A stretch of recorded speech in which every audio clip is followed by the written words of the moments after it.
one.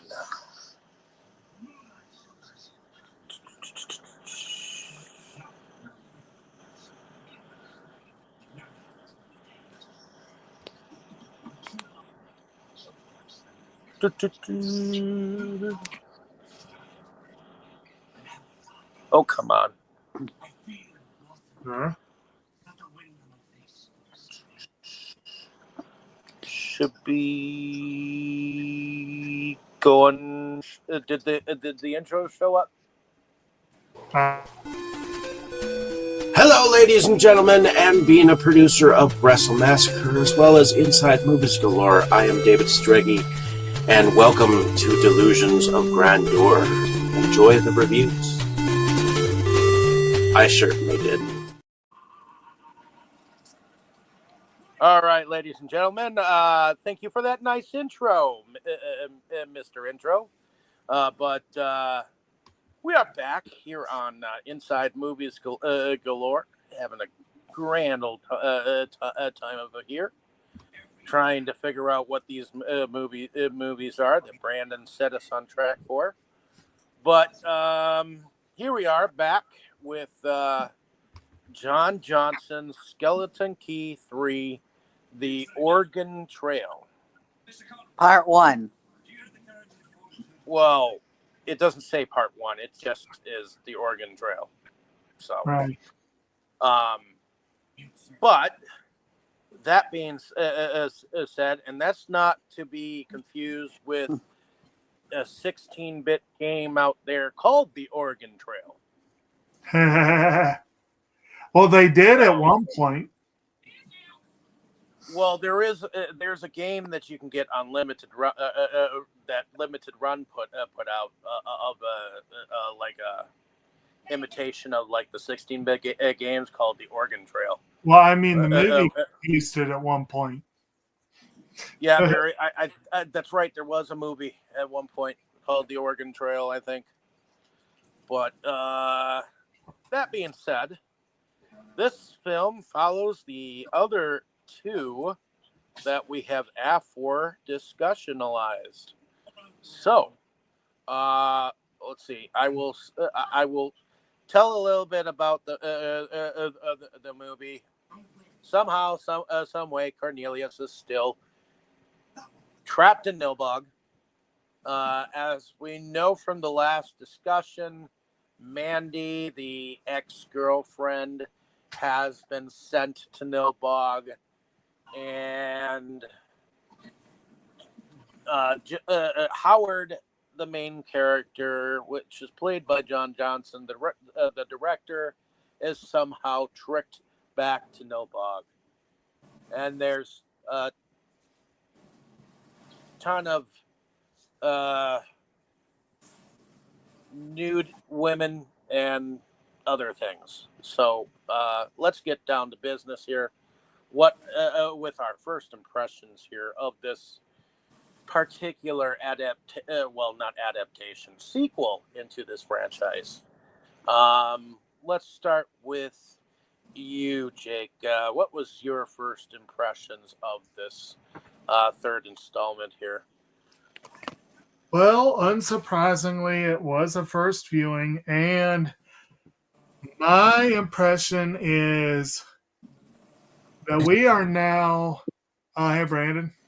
Sorry you're feeling bad, but glad you get here.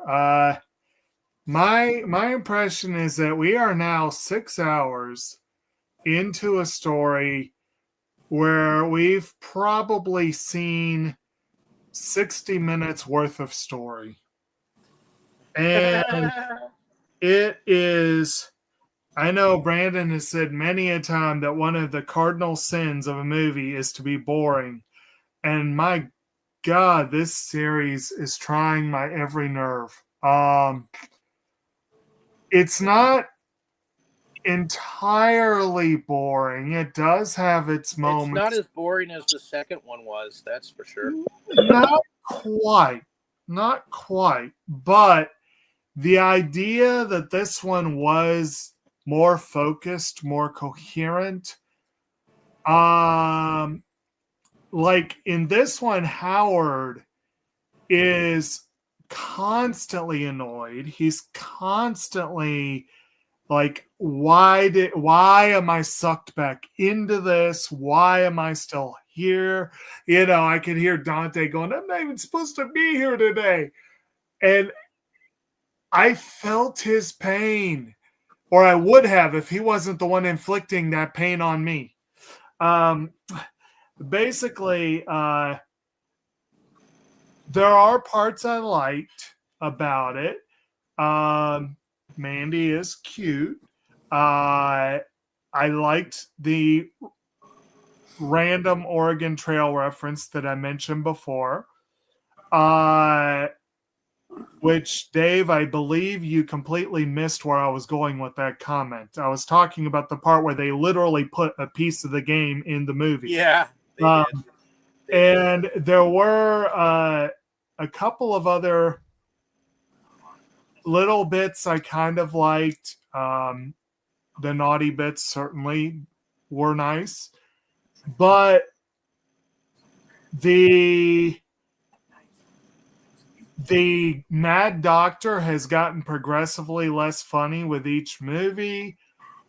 Nick Copernicus, that joke has been slammed into the ground at this point.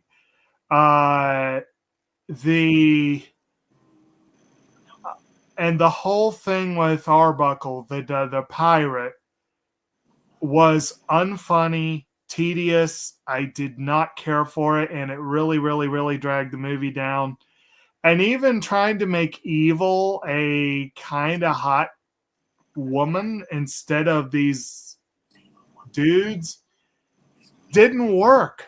It did not work. She did not work. And the movie just was an hour and a half longer than it needed to be. And then they had the horrible crime of wasting Lloyd Kaufman in a cameo that wasn't even worth his time. Being Howard's shit kicking dad just to get him out the door to Nilbog. He basically is a plot device. It's a walk-on cameo, or would be if he did any real walking.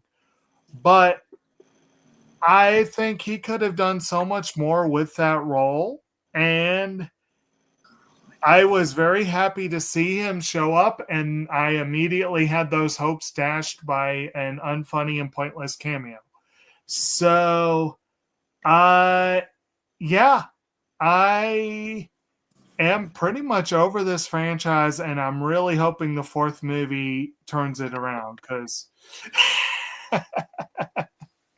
so that's my Okay, heading over to you, Tammy. You watched this movie. What were your thoughts on it?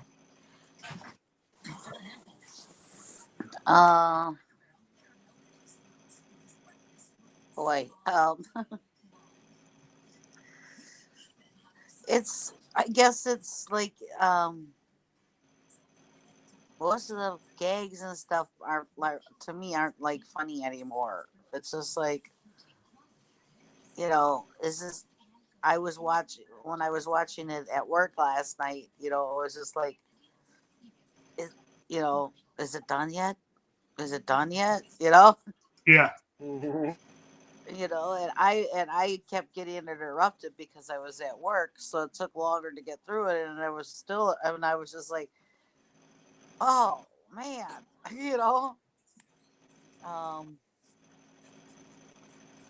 yeah, there were some parts that were funny. I mean, I guess what I got a kick out of for the funniest stuff was I thought the songs were funny. More than anything for funny. I thought the songs were funny too. There was definitely a lot more naughty, as you want to say, naughty parts in here than there were the other two.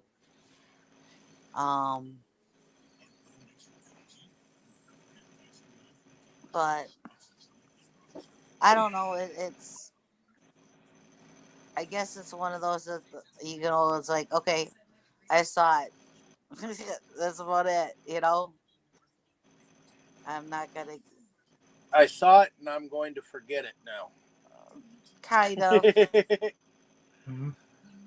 But on that note, if asked to watch it again, I would watch it again over other ones.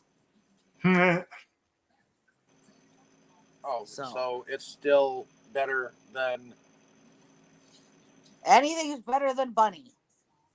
Yeah, most things are, yes. That was the one I had in mind. If you said, will you watch this again or watch Bunny? I'll watch this again. I would Okay. too, probably. Well, will- yes. I will say one thing I forgot to say.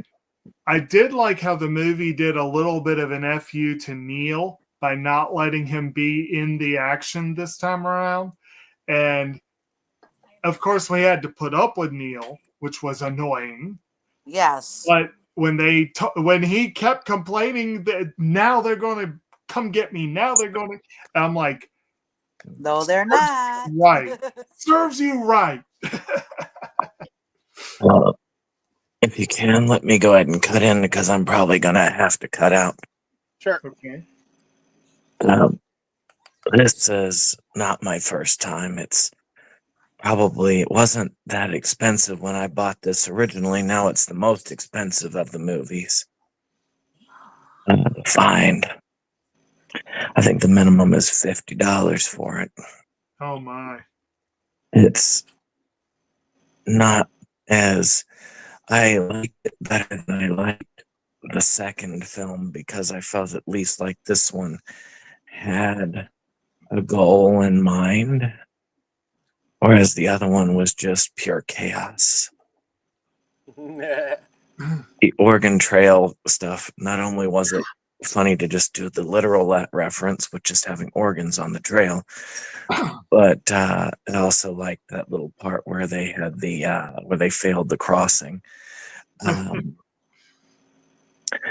I like the fact that they actually had the skeleton key. It took 3 movies, but they finally now shown what skeleton key has to do with the freaking movies. Mm-hmm. And if they showed it at all, I'm not even sure what it has to do with the movie yet. So, But they did show a key. they did, They and did show a we key. found out that the doctor was after it supposedly the whole time. Even though he kept killing all of his allies for some reason. But otherwise, I enjoyed some of the songs. I like this better than 2. 1 is still the most solid for me, which is funny because I gave that the lowest rating last time. And I am very curious as to how 4 is going to be, considering I actually liked it by the end. The director seemed to chalk it down to that syndrome that you get when you've been with your kidnappers for so long. Stockholm Syndrome. Stockholm Syndrome. Yeah. Hmm. But that's all I've got to say. And I've got to get my voice off. So best wishes to you all. Oh, thank you for your impressions. Right. Thank you. Hope you feel better. Inside Movies Galore.